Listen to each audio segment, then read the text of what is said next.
with Lily Cott. Lily is from Chicago, Illinois, and is a senior at Cornell.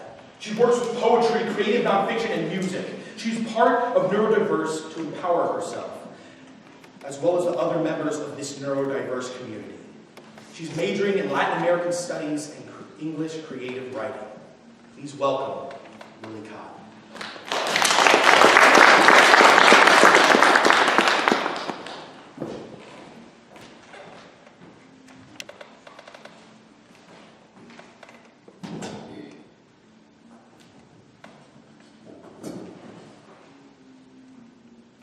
I use poetry to cope with and overcome my shame, to cope with my regret. I use poetry to let myself speak my truth about who I am in a way that people can understand and in a place that they will listen. I use poetry to say things out loud that I struggle to say to myself every day. Poetry is not a sit-down activity for me. I write poetry while overstimulated in the cafeteria here at Cornell, on the bus at home in Chicago, under the tables in class. I write poetry on the notes app of my phone because it is there and it works. I read from my phone today because my poetry is not fancy. My poetry is everyday life, and my poetry is something I take with me everywhere I go. Poetry is something I need everywhere I go. This performance is true to my style and how I write. This piece will contain mentions of mental illness, eating disorders, self-harm, suicide, and substance use and abuse. I have an eating disorder, and I'm so ashamed of the fact that I can't even say its name. I have severe depression. Sometimes I want to die. Sometimes I don't want to die, but I feel like I deserve to. And sometimes the future is a concept I cannot grasp. I have anxiety, the kind that tells me that I'm never safe, that drugs are my only way to feel normal. Often, it tells me to be careful of people who can tap into my five senses at any time. And even though I know it's not true, I listen and behave. I have obsessive-compulsive disorder, and I let my handwriting dictate my mood, self-worth, and sometimes how I interact with others. One time, I accidentally smudged the ink on a suicide note I had written. I threw it away and cried myself to sleep that night. I would not let myself die because the note wasn't perfect. I have a substance abuse disorder. I'm an addict to nothing in particular, to anything that numbs me. I tell myself that my substance use is self-care and that sobriety is a punishment even I don't deserve. 2 doctors have diagnosed me with ADHD, but these days I pretend it was all made up. Because 5 diagnoses are easier to swallow than 6. Because every diagnosis makes me feel less and less human, and because I don't think I have any human left to spare. My brain doesn't work the way it's supposed to. By that, I mean it doesn't work the way I want it to, the way society tells me it's supposed to. To me, my brain, it's just not right. Art is not right either. In art and poetry, there is no right and wrong. It works in whatever way every artist and poet needs it to. Art works like my brain. My brain, it's free verse, no rhymes, no meter. It's got its own unique style, and it could be better, but it's mine. My brain, my poetry, it thinks and tries way too hard. It has its good days and bad, lately a lot of bad, but that doesn't mean I don't write. That doesn't mean I don't get out of bed every morning and try. My brain, my poetry are the only places that truly know me, the only places where I can be myself, where I don't have to pretend that I have it together, or that I even know what I'm doing. I'll be honest. Sometimes poetry scares me. Sometimes it hurts me. Sometimes poetry is a monster that only I can see, that follows me around and whispers in my ear that if I'm not perfect, that if my poems aren't perfect, then there will be chaos, and that chaos will never go away. But sometimes poetry is the forgiveness that I'm too scared to give myself. Sometimes it's patience and understanding, a shoulder to lean on, to cry on. Poetry tells me that I am capable of telling stories, of moving emotion, that I am capable of being proud, regardless of my brain that I don't think is right, and that others like me can be proud with their brains that society tells them aren't right. Thank you.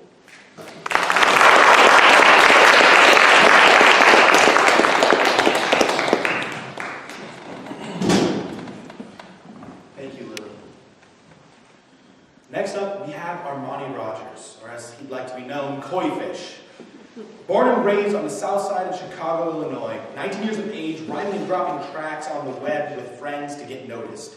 He joined this project as a means of getting his voice out. The opportunity was offered, and he gladly said yes.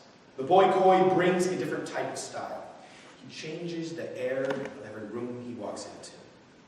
Please welcome Armani Rogers.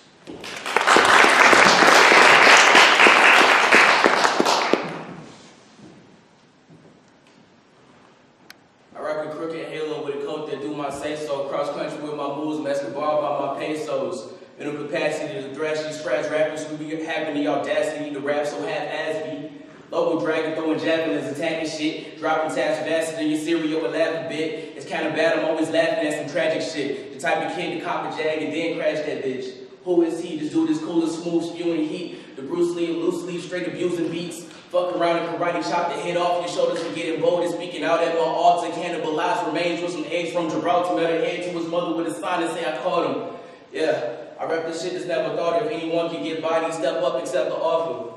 Been dead as fucking, I ain't asking no revival. Treat my seasons like a phoenix born blazing when I'm rising. I hate my efforts, especially when I'm trying. But I bet that y'all know me for the moment that I'm dying. Don't say shit. People always boasting right before they really make it. I'm a star child, can't you see that in my wavelength? I got knocked down and picked myself up off the pavement. I don't do this for no payment, bitch, I do this for the placement. Above all those rappers who don't even really say shit. Flying high as hell like a motherfucking spaceship. Really, that's the bug, it's like my problems, I just face it. I always disappear, make some distance with relationships. My mother don't like that shit. She part of the reason why I always just write a bit. I get my inspiration from the demons I'm fighting with. I reach my season high just to fall and then try again. It's a new season.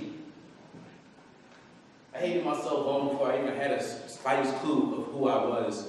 Because, see, early 2000s, everyone's expectations of what the perfect male would be all the gangsters in the rap videos. You know, the 50 Cents, the Ja Rules, the Dipsets, all of them. You know, the baggy pants, the Air Force Ones, the puffy coats, all that stuff.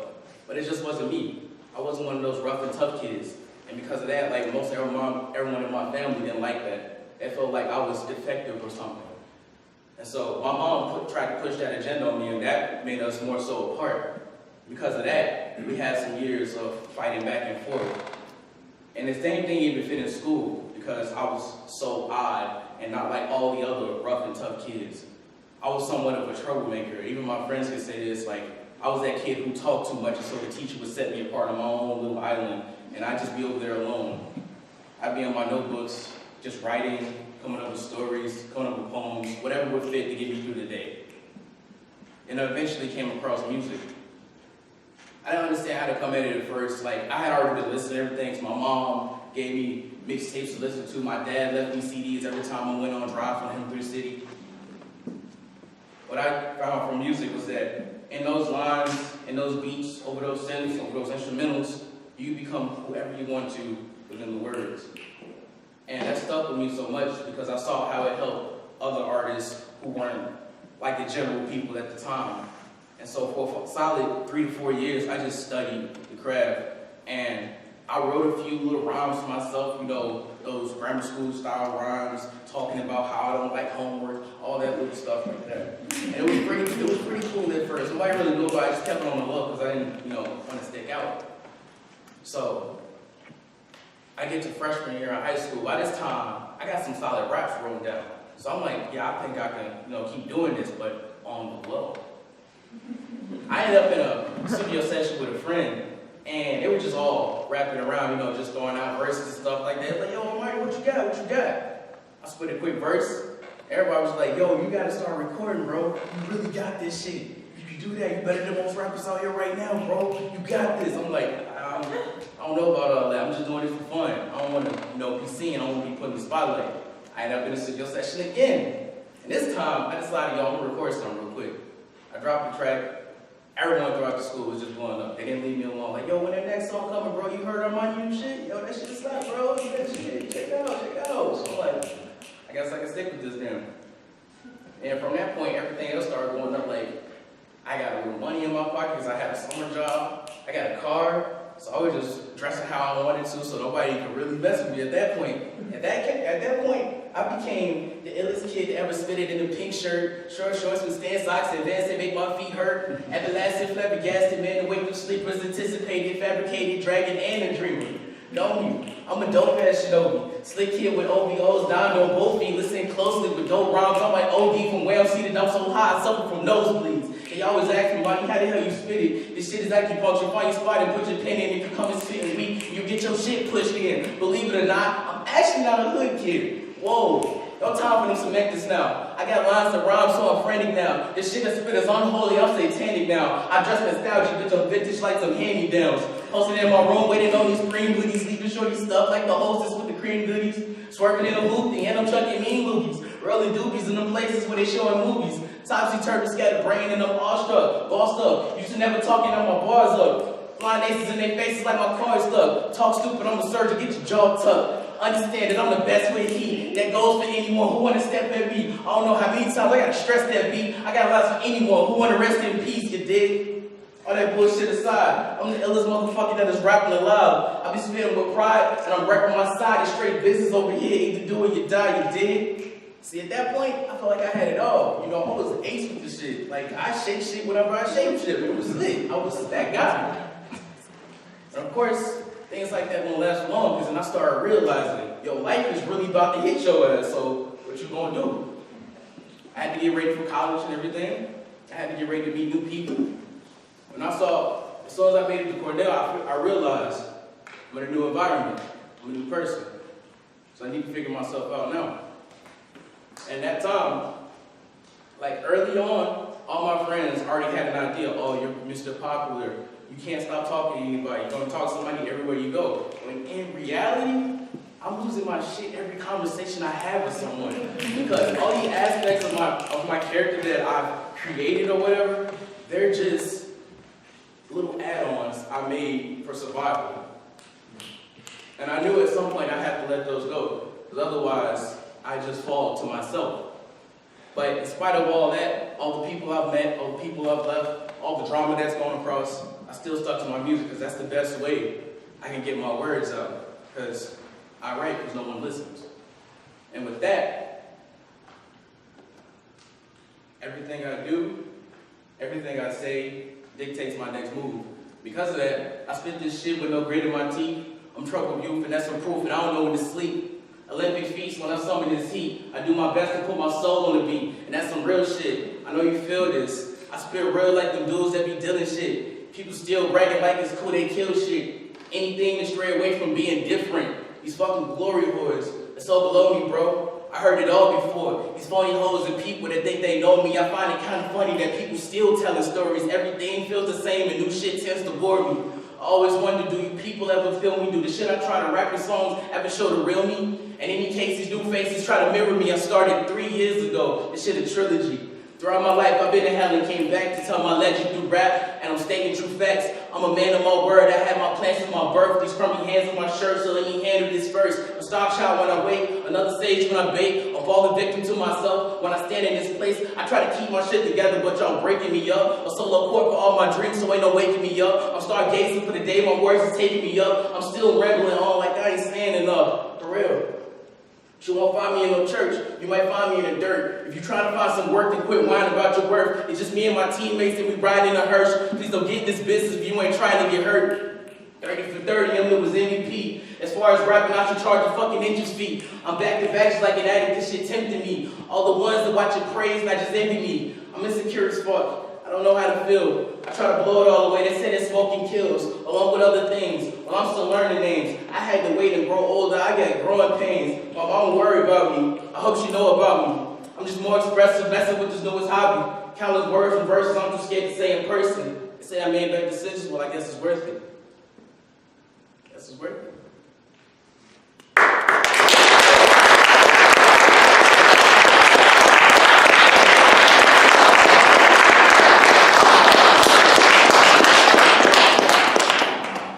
So everyone, we are actually beginning a 10-minute break. Please be back here by 4:05.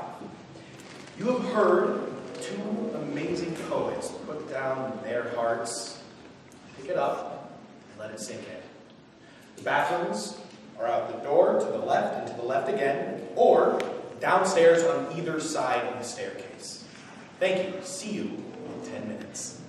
And just as a note, our next two poets are Ujjesa Dhanak and Zaria Evans. And then I'll be concluding our night. Bye. See you. Go.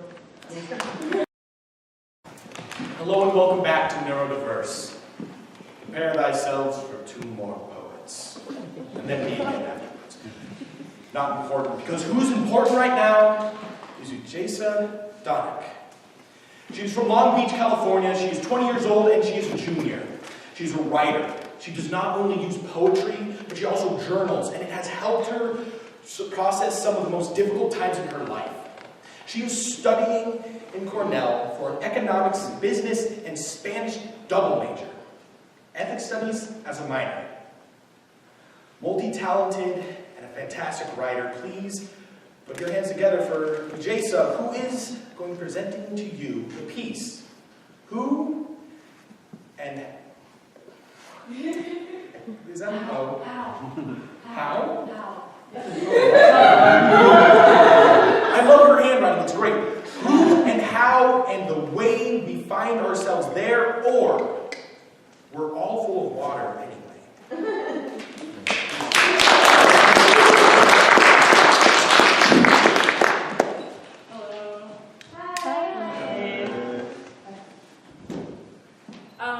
So I've been, here it is, content warnings for death, sex, drugs, hate violence, and suicidal ideation.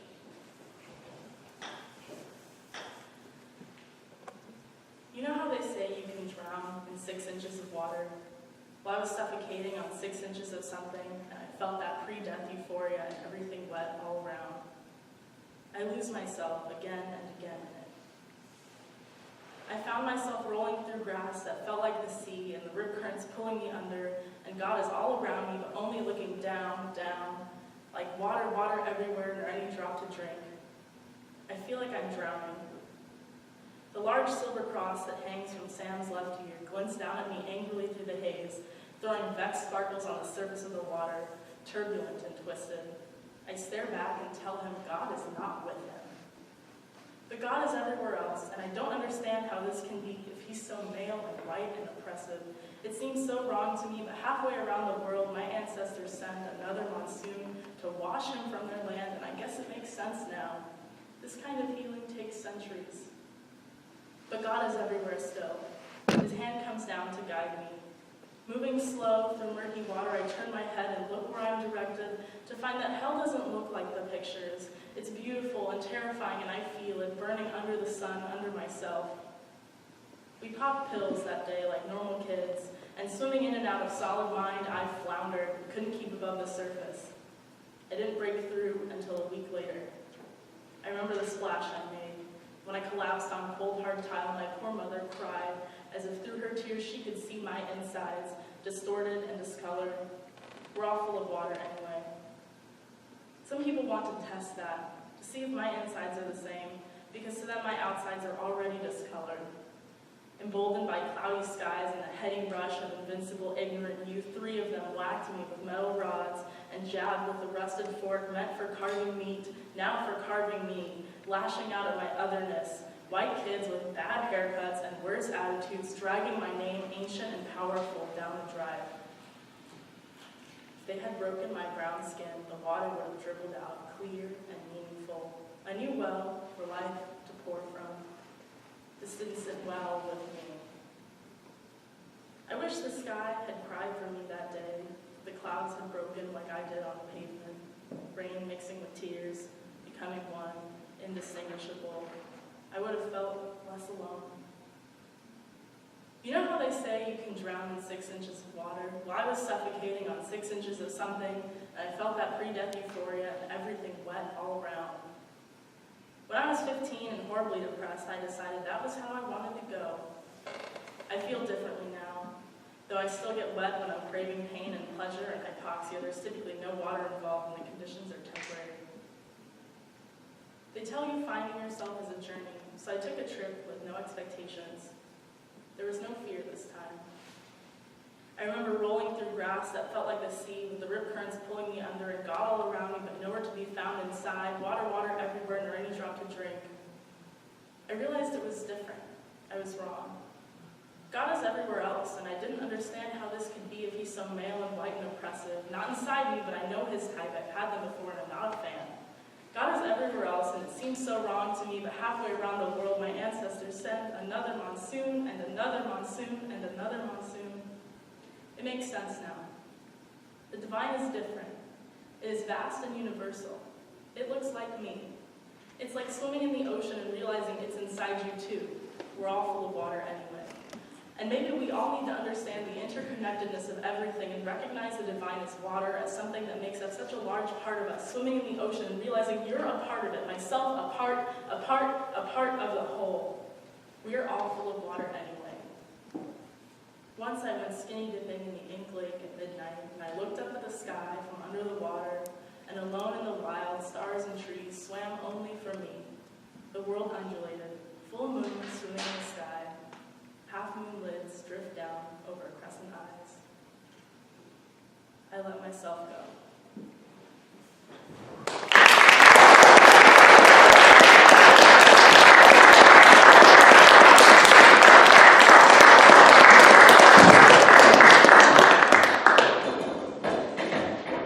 Thank you, Ujjesa.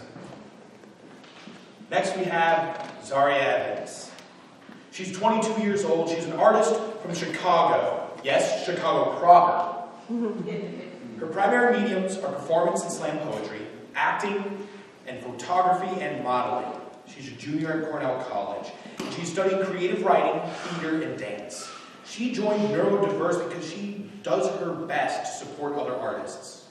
She's neurodiverse herself and thinks that art is an amazing source of expression for those who do not know how to express themselves in any other way. Please welcome Simply Z to the stage. Her piece is titled, The Fire We Make.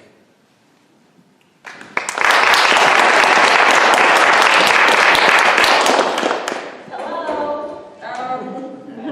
I'm 20. By the way, I was born in 97. I'll be 21 in October. It's okay, you're fine. This thing squeaks when I'm going to pull it up, so I'm really sorry for the nails on the chalkboard sound. The first piece that I'm reading to you guys is called Cinnamon. My heart plays discordant notes that make the dissonance on a piano sound beautiful. They make the minor keys sound melodic. The dark chords of a Beethoven symphony sound like the chorus of 1,000 doves, a child's laughter, compared to the staggered beating of a broken heart. Mine. The aloneness is palpable. It's a permeating scent like snickerdoodles baked on a balmy afternoon, except I am not a light dusting of cinnamon over the top of a perfectly brown cookie. No, my cookie cut apart with sharp serrated edges has been doused in it. No one can consume it. It is toxic to my own being. Each beat sends up a cloud of dust that suffocates me. I am choking. My cilia can't breathe. My aching heart constricting them like cigarette tar. My heart sticks to the cookie sheet. Ham does nothing. Nothing eases the aloneness, the solitude, the feeling of having oneself only. I've gotten used to the hacking cough, inhaling cinnamon with every breath, every heartbeat. You haven't. You notice that there is something wrong, but I don't want there to be something wrong. I don't want to deal with the intense pressure from someone else to deal with my demons, my cinnamon cake heat. Why do you have to fix me? I guess it's because you want this heart, huh? But I'm not here to meet your expectations.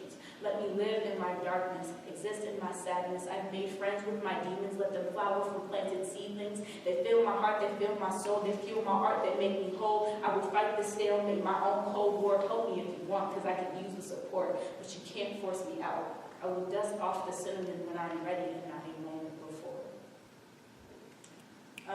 The first memory I have of writing poetry was about 10 years ago when I read a poem about what color means. I didn't write really again after that until I was 12, and then I had a project to do in class, and then everybody laughed at me, but I kept writing anyway, and I first started to take it seriously when I was 15, and I did a project for my former English teacher. I was an angry, lost high school student who hated her father. That's what poetry originally 5 years later, I'm still writing, and I am an angry, lost college student who sees her father in the mirror and doesn't have a real honest form of expression except for poetry. I like to say that I have ADHD of the heart. Poetry is my only way to rein in my emotions and take something that I was trained to believe was ugly and turn it into art. Poetry has been my constant companion and my greatest tool, and one thing that has held my life together. It's helped me deal with my demons and turn the bane of my existence into beauty. You see, I have SAD, and for those of you who don't know what that means, it's an acronym that stands for Seasonal Affective Disorder. In layman's terms, that means when the weather gets colder, my mood does too. I become unmotivated, unreachable, and unproductive. I have left a string of disappointed professors, frustrated bosses, confused friends, and broken-hearted lovers in my wake. Every year from November to March, I become my own island state. I spurn help and advice because I don't know what to do with it. All the wonderful solutions seemed like a really good idea at the time, if I could bring myself to do any of it. Almost every day and every night for 4 months, my brain screams at me that I am a failure, that my lack of motivation is a character flaw, and that there's no point in trying, and even when I'm out of that dark place right now on this stage, I'm unsure if any of that is false. Poetry is my only real outlet. It's my only talent. It's the one thing about myself that I am more proud of above all else that I have. It's the only thing that belongs entirely to me. It's my own version of therapy. I can take my pain and turn it into something relatable to others, something understandable, something livable. When that pain makes me feel alone, it's my communication method, and no matter what, poetry has never left me. When everyone else has gone, and when sad has taken over my mind, and even through heartbreak, when it feels like I've been emptied of my entire being, I am never totally barren. I always have poetry. My heart still beats for you, and my dreams are still filled with flowing rivers and climbing mountains. I still feel the powerful shot of Major's laser every time I dance, darling. I wanted to dance for you. I think about the wild things that sing your song, a song unheard of to the public because you're not published for the public. Darling, I still love you.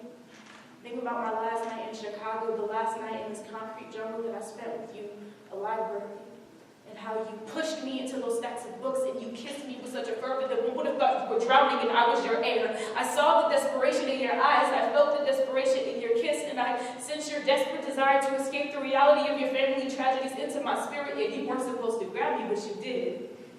To be fair, couldn't resist you either. Couldn't resist the passion that had exploded between us like electricity. Yeah, you gripped my body like a scream, take me now. We could have made love in that library. Made love amidst those stacks of books. Made love to the rhythm of ruffling pages and clattering covers. Made love surrounded by literature. Made the love only fitting for a poet and a dancer. Made the love only fitting for a couple of artists. Choreographed the dance only we would see performed. Yeah, the popping and breaking and crumping and tugging to a music only we would hear. The music of our breaths entwining together. Yeah, the music of the bass. You calling out my name, the treble of my screams, the music of our carefree laughter after, the music of the rain pelting the concrete, the music of the change clinking in your joggers' pockets, the music of the popping of aluminum chip bags, and the music of your tears. As you cried in my arms on the playground slide, the accidentals, the sharps and flats of words misspoken, the dissonance, yeah, the inharmonious sound of your lack of faith, because all I ask is that you trust the depth when you remember the distance, yeah, 300 miles was never longer than those intimate moments spent between us, and I never needed a reason to love you. All I know is that I do, and I didn't need literary devices, and I didn't need similes or metaphors, and I didn't need onomatopoeia, and I for goddamn sure did not need to make all of rhyme. I just needed you to have enough faith to trust me enough to let me call you mine. Our last fight wasn't even a fight. Our last fight was a separation, but you took me out of your equation. And one of these days, I had always hoped that you would one day see your errors and self-correct, but you didn't. Just like that, I knew we were over. Yeah, all those nights we spent together, your bed flat to the floor, scarcely 4 inches off the ground. I could have easily threw my legs to the side, put my feet to the floor, and walked away from you, but I didn't. Because you trusted me. You trusted me to love you. You trusted me to see your ugly and not get scared. And you trusted me to stay. And goddamn did I stay. You You had sparked me like a lit fuse and ignited a change in me that burned away everything I was, and I had become who you are. You were supposed to be my balancing act, the man to my woman, I the yin to your yang, you the Adam to my Eve, and I the Isis to your great God, Ra. How dare you bring this goddess to her knees? Yeah, we trusted and we loved. Tell me, where is that trust? Where is that love now? You must kill me. God, if you must kill me, at least please tell me why. So that piece is called Library of Music. I worked on that piece since my freshman year in college. I've been perfecting that since I was 18. It came out of one of the hardest times in my college career. I failed a lot of classes that year because I was focused on this BS. Yeah, toxic relationships aren't fun, guys. Broken Hearted and Lost. I made that poem, and to this day, it's easily one of my best pieces. I love it so much. Poetry is an evolution. Oftentimes, I'm able to track how much or what direction I've grown by how much my writing has changed. When I add people into my life, as I've done very recently, my writing absorbs these additions. My flow has changed so drastically in the last few months because I've been challenged in ways that I'm not used to. I've been forced to be more honest with myself because now I have someone to be honest with. This piece is called Heebie-Jeebies. If you've ever heard that song Heebie-Jeebies by Amine, that's what this is based off of. So I've never seen your type of species, give me heebie-jeebies, added to Khaleesi, oh, and I'm like, well. Blasting this song at 148 with you speeding down the highway, the velocity of this car has fluctuated so much I can't tell if you're begging me to go or you want me to stay. Seems like you drive fast to get the pain of the separation over with, because instead of prolonging the inevitable, because that's all steering slow to do, you dig? Why didn't you hold me tight? Did my grip on your jacket, did that grip feel like knives on your skin? Like the feeling of my nails clawing at your back when you love me? Did my grip not feel like the last kiss? Like the last chase kiss I gave you? The kiss you barely returned was born in your head. Did you want me to go? Like, did my kiss burn? Burn like the hot fire and blood in my veins when you touch my face. How all the nights we spent together, crowded your space. The space I know you crave. Yeah, that Aquarius mind is cave-like. Can't see it. Look at that bitch. Yeah, I need a flashlight. These great scenes might be great, but I love your bloopers. Don't you get tired of being my bloopers, of shoveling my shit, of all my rambling, of constantly getting hit, of unchecked aggression, and your skin getting bit, and my mouth just a kiss? Lips bruised from intensity strong enough to break hearts, blood vessels cracked like the voice of a laryngitis infused lark. I see a little mark on your neck. I guess I'm too rough, too hard to love, not tough enough. Mouth so filthy, all I do is fucking cuss. Heart so empty, no, I don't give a fuck, cause we shit out of luck. Murphy's Law got us stuck in the mud. Everything that can go wrong will go wrong, right? Wrong.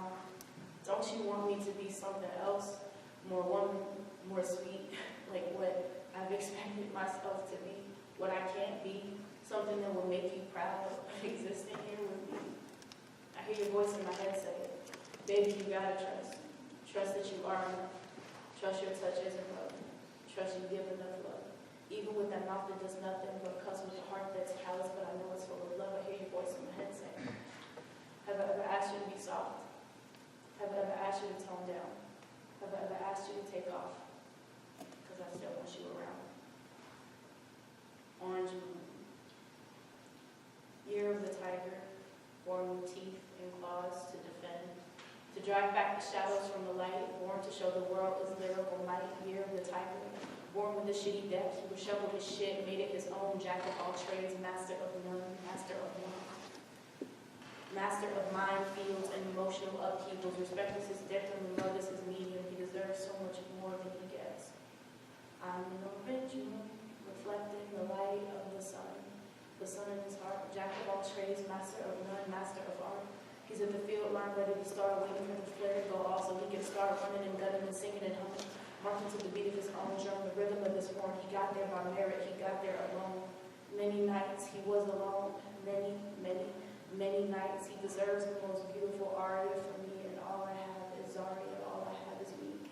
A rose with thorns that cut deep into the thumb pads of whoever tries to pluck it, but I give my best to those who let me be wild. I give my best to the tiger-striped boy with the megawatt smile, charming him with my feminine wiles. Let me be wild in my rose bush, then you will smell the fragrance, let it seep into your nostrils and revive the lungs you collapse because I love it when you sing.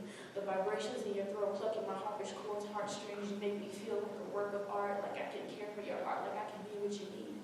I'm in an orange moon, reflecting the light of my sun. Could I be the one? Jack of his trade, master of one, who gives him so much more than he gets. Doubt begets faith, begets hope, begets love, begets love, begets love. He gets love, he lets me love. He lets me love wild, he lets me live free. Not bound to court, hellish reality is sweet fragility. A rose in a bush with thorns and ivy in his garden of Eden. A serpent's rose? No, fear has no place here. Only faith, only faith, only faith. Small as a mustard seed, filled with doubt and hunger and need, protected, defended with grace and integrity, for I am known for volatility and stings and stains. This poison makes your blood sing. It's an addiction. Don't get addicted, because this pain ain't no game. I brought down whole bulls. The tiger would be no problem, right? Hey, tiger. Use your teeth and claws to defend against me if you need. Kill me before I cut too deep. Cut my bush from your garden, dig my roots, don't let me plague here. Poison and thorns and horns, I come with my own warm new label. Didn't they say the Cain killed Abel? My soul is so black, I swear it's sable, a night of no stars. But I am a work of art if he is to be believed.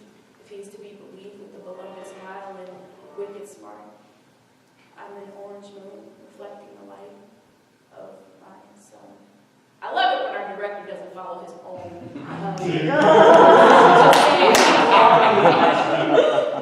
Well, dang. I mean, if your phone was on vibrate, it probably wouldn't have gone off, but whatever.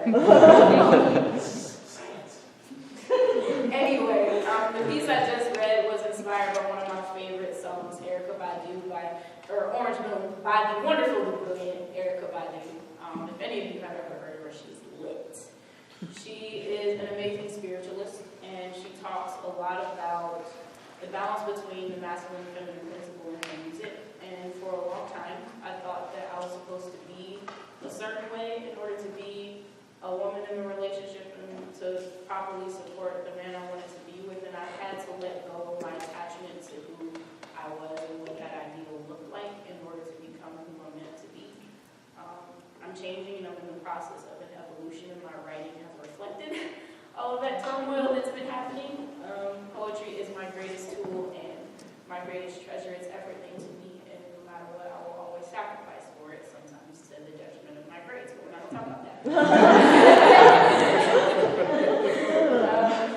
So up to now, I've spoken a lot about why poetry is important to me and why I love it, but poetry is to any poet like the way a canvas is to any painter. And it said that most artists are gifted. If you were in any gifted program ever, you know that gifted is usually just a euphemism for different. People who are neurodiverse are different, and we don't think the same as you. Yeah, we don't. We have to manage balancing ourselves, restraining our hearts, our minds, and our beings with knowing you, learning you, and trying to notice all the small details of you. It's hard to build a relationship with another person when you are busy making sure your shaky foundation doesn't topple over. We try really hard. The social interaction is hard, and we need a break from trying to stay within the boundaries of social convention. And for most of us, our refuge is art. We can do anything, be as restrained as we want, bleed beyond boundaries as much as we want. Art offers us a choice modern society does not give us. A choice our neurotypical friends don't give us. I am not to be put in your box. I am a human, not perfection, and I won't be your superwoman. I can only be me. And my neurodiverse pals can only be them. Art is important. It's helped me find passion in assignments that I wouldn't have found otherwise. It's given me refuge from my anxiety and solace from my depression and a place to put my demons. We need this. You all need it too. I mean, to be fair, your lives would be really bland without art. For everybody who likes to say that art isn't lucrative, don't go watch a movie ever again. Don't read a book ever. Don't go see a play. That clothing you're wearing was designed by a fashion major. Like, don't do none of that. Like, I'm serious. Like, it impresses me. So the next time you see someone with poor grades, quote unquote, because grades don't determine intelligence, or poor communication skills, maybe you just don't understand how they communicate, or people with anxiety, or even if you don't see it, because let's be real, neurodiverse people tend to seclude ourselves, because interaction is rough. Remember that we're trying, we're busy making art, and we're begging to climb out of the holes that our mental health